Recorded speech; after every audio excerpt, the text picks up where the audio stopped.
5 things I would never do at almost 50. Hello, gorgeous girl. Welcome back to my channel. And if you're new here, hi, I'm Tracy. I'm 49 years old. I'm a mom to a 4-year-old, and I've been a certified personal trainer and Pilates instructor for over 25 years. So if you love learning about wellness, lifestyle, and really are pro-aging, then this is the place to be. I'd love it if you consider subscribing. And if this is content that you find interesting, definitely give this video a big like so that I know that you like videos like this.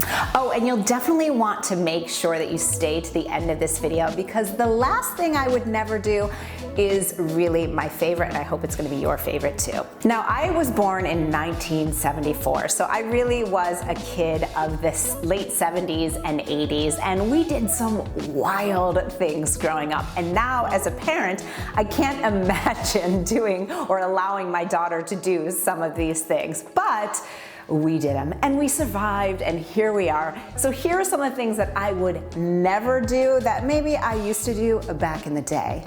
The first is baking in the sun. I mean, as kids in the 80s, we wanted to get that deep, dark tan of the tropics, except that I was born in Massachusetts and lived in Massachusetts. So I would spend hours, I'm talking hours a day, frying myself in the sun, putting on baby oil, getting all these sunscreen with SPF 4, and just trying to get the darkest tan that I could possibly get. Number one, completely unhealthy. And number two, also impossible. That would never ever occur for me. So now at almost 50, I do love being outside. I'm so lucky. I live in beautiful Miami. I absolutely love it here. I try to be outside as much as I can, but safely. You know, listen, we spend a lot of money on our skincare. We spend a lot of money looking good or getting treatments like Botox. Why would we want to negate all of that damage by frying ourselves in the sun? So if I get sun, it's usually accidentally, but I do love going to the beach. So I always just wear good mineral sunscreen when I'm at the beach. I make sure that I always have a hat with me. I always wear sunglasses, and I will never ever fry myself in the sun again. One thing that I will never ever do again is restrict my food intake or binge eat. I was a former dancer. I grew up in the ballet studio. I was wearing like a leotard and tights. That was an outfit for me. And as someone who spent hours in a ballet studio, I was really, really conscientious of my body. So in those days, you know, there was no internet. So in order to get information, I would go to the library and I would get books on calories and how to lose weight and, you know, try all these crazy fad diets, because I just really thought that if I was thinner, then I would be happier, I would be more worthy, and that I would somehow be a better dancer. And that just wasn't the case. You know, I'm just naturally a muscular person, and trying to get those like tiny little Kate Moss legs would just never happen for me. That, in my opinion, is one of the beautiful things about aging, is that we just start accepting ourselves for who we are. You know, I might, you know, love or desire to be 5'7". Well, guess what? I'm 5'1½". It's just not gonna happen, right? So I'm just a short queen, and you know, whatever you are, just love and accept that for yourself. But you know, when I was growing up, I just thought like I had to be thinner, I had to be skinnier, I had to, and I would do all these crazy diets in a quest to lose weight. I would, you know, restrict my food, only eat certain things. It was really just a crazy, crazy time. And then of course, I couldn't stick to whatever crazy plan that I had created for myself. So inevitably, within 2 to 3 days of starting whatever plan on a Monday, by Wednesday or Thursday, I would find myself at, you know, the drugstore buying all these bags of candy and eating them and trying to like hide the wrapper so my mother didn't think I was like crazy or something. It was such a bad cycle, and I'm so glad to be way on the other side of it. I haven't been on a diet since I was 29 years old. So it's been 20 years since I've ever counted a calorie, been on a diet, tracked a macro, anything like that. We didn't even call it tracking macros back then. But you know, my point is that just trying to make my body do something that was not possible responsible for it is something I will never do. Now, what do I do, right? Obviously, I want to be healthy. Obviously, I want to feel good. Obviously, I want to fit into my clothes and look and feel the way that I want to. So I have a whole masterclass that I want to invite you into. It's if weight loss is your goal, this is the class for you. I've helped hundreds and hundreds of women through this, and it's really a lifestyle plan. There's no calorie counting involved, no macro tracking, so you'll definitely want to check that out. I'll leave it up here as well and down below in the description box. So the way that I eat, there's really 3 phases, and inside of the class, I really break down and give you the exact format of those 3 phases. The really coolest thing, and something that I'm really most proud of, is how I've really healed my relationship with food. And that was obviously by what I eat, but also, and probably most importantly, how I think about food.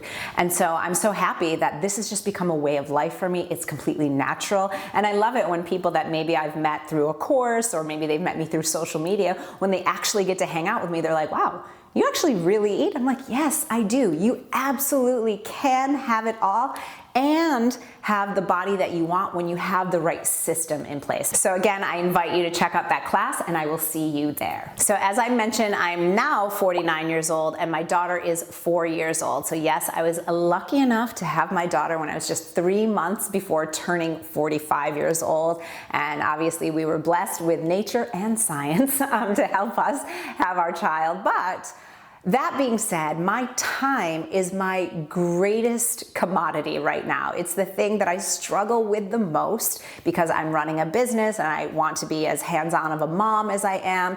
And, then of course have time for me in there and for my relationship as well. So I will never, ever, ever do long, torturous workouts like I used to. So I mentioned how I used to, want to be skinny and do all these crazy diets and restrict food and binge eat. Well, another part of that was I used to exercise away all of the food that I would eat. So inevitably, when that binge would happen, then I would say, all right, I gotta work it off now. And I thought that a workout didn't count unless it was at least an hour and a half long. I do not have an hour and a half now. I don't know about you, but I absolutely don't have that. So I now do 30-minute workouts, and I do different kinds of workouts. Research really shows that 30 minutes is where, especially for us women over 40, we're gonna get the most bang for our buck. We're gonna be able to really push ourselves, get the most benefits in those first 30 minutes of a workout rather than pushing yourself to do a 60 or 90-minute workout. Now, I know some of you are probably going, yeah, but I love running, or I love this, or I love that. I'm not telling you not to. I'm always telling you, listen, this is what works for me. Try it on for size. I also have been a trainer for over 25 years. And at this point, I've helped thousands and thousands of people all over the globe. So just try it. If you're not getting the results that you want, sometimes, especially from a hormonal perspective over 40, you actually need to pull back and do less and do different styles of workout that can really help you. So I made a whole video about exactly what I do to really help me look and feel my best now at almost 50. You'll definitely want to check that out next, and I will see you over there after this video. But what it really boils down to, and I go really into detail into it in that video, but it really boils into the styles of workouts that I do, which are Tabata or HIIT style workouts, and then doing a lot of Pilates or yoga or long walks. A walk is not just nothing, and a lot of people think like, oh, that's nothing, but there's so many benefits for us when we're doing like a nice brisk walk, especially if you can get into nature for your mental health, for your hormones, for everything. So definitely check out that video next. When you're over 40 or like me, almost 50, or if you're 60, 70, 80, it really boils down to working with your body and working with your hormones as they are right now. So for me, long, really torturous workouts with that mentality of like, you gotta push and really work it off, they just don't work for me anymore. I don't want to do them, and I will never do them again. So we talked about being kids of the late 70s and in the 80s, and oh my gosh, did we ever drink water? Was there ever a time? Did you ever have a water bottle? I mean, I think back to my childhood and I'm like, I don't remember drinking water. it makes me cringe to think of it, but we used to have milk with our dinner. I don't know what was going on. I think my parents were going through like, okay, we're gonna try and be American and give our kids milk. So weird, but you know, not something that I would give to my daughter. I mean, maybe at breakfast she'll like ask for like almond milk or something. But you know, these like emotional support water bottles that all of these kids have now, that was definitely not a part of our childhood. But what did we do? We had Kool-Aid, a lot of Kool-Aid. Obviously, we're not gonna have Kool-Aid, but something that we did a lot earlier was the fake sweeteners. So, you know, I used to be a big fan of Sweet and Low when it was the 80s, especially when I was in my dieting days. And then, you know, when I got to college, it was Splenda. I was like, oh, Splenda's so much better than Sweet and Low. Obviously, it's not. And then even after, I was really big on agave. Well, you know, something a lot of people don't realize is that nutrition is actually a relatively new science. You know, it's not like gravity has been around forever, right? We've been researching that forever, but nutrition is, relatively speaking, something new, and it's always changing and evolving. We're finding out new things. So years ago, probably about 10 years ago now, maybe even more, who knows, I was like big on agave. Oh, it's sweet, and it's you know, it makes everything taste good, and it's liquid, and it dissolves your drinks. Well, I would never have agave now because research shows that it spikes your blood sugar just as much, if not more, than fructose or corn syrup. So we want to just be mindful that science and nutrition changes, and even what we might be doing right now that we think is so healthy, we might find out years later, ooh, it actually wasn't the greatest. Obviously, do the best that you can right now, but I will never mess with any kind of fake sweetener. So what do I use?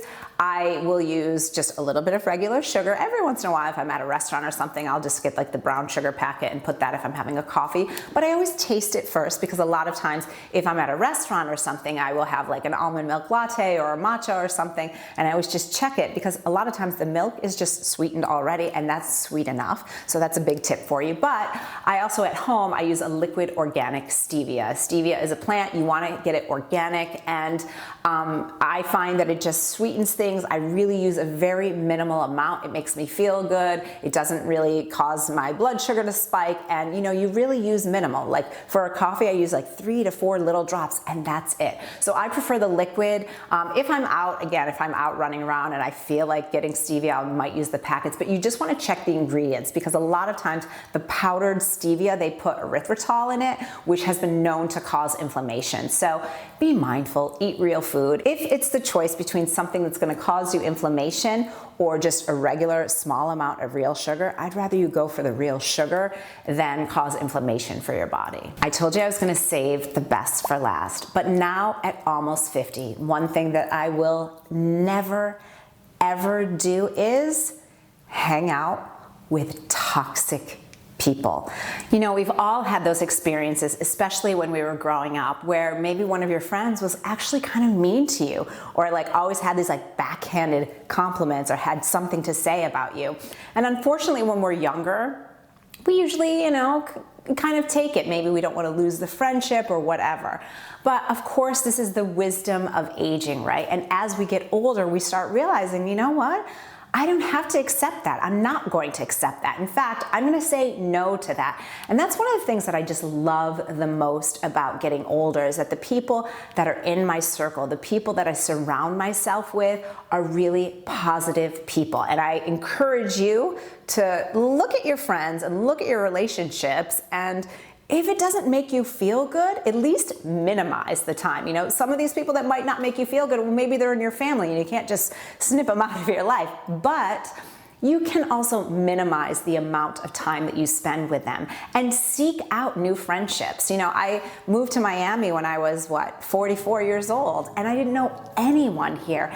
And one of the things I was actually looking forward to the most was like, wow, you know, I'm an extrovert, but I was like, you know, I'm gonna get to meet new people at this point in my life, so that what I'm gonna be attracting are gonna be friends that are meeting me now, as opposed to 30, 40 years ago, right? So I just really encourage you to just look at your friends and your relationships, even in your co-working situations. You know, is it toxic? Is it negative? You know, can you adjust it? Can you have a real heart-to-heart conversation with this person saying, you know what, Sally, every time you tell me, you know, like, oh, you know, make jokes about what I'm wearing or something, you know, it makes me feel bad. Like, I'd really love for you to stop that, you know, or, you know, I don't like it when you say that to me, or just being really direct with people. And I feel like, you know, I get the beauty of having a 4-year-old daughter who is navigating through life. And obviously at this point, kids are really sweet, but I know as she gets a little bit older, she's gonna have these situations come up. And even now, you know, like if she's like, oh, so-and-so hit me, I'm like, okay, what did you say? You know, you can tell a friend, you know, stop it. I don't like that. That's what I tell my 4-year-old. We can say that to ourselves at 50, 60, 70, 80 years old, you know? And unfortunately, especially for us as women, we're often told, you know, be nice and to not like raise a fuss or have people think about us in a certain way. But really at the end of the day, it's your life and you've got one of them. And if you're over 40, we're halfway through, right? Hopefully not. I hope that you live to be 130 years old and be well and feel great. But, you know, this is it. This is your experience right now. So I really, really encourage you, if you're hanging out with or spending time with or have people in your life that don't want the best for you, aren't celebrating, aren't really great cheerleaders for you, minimize your time with them, or even better, cut them out.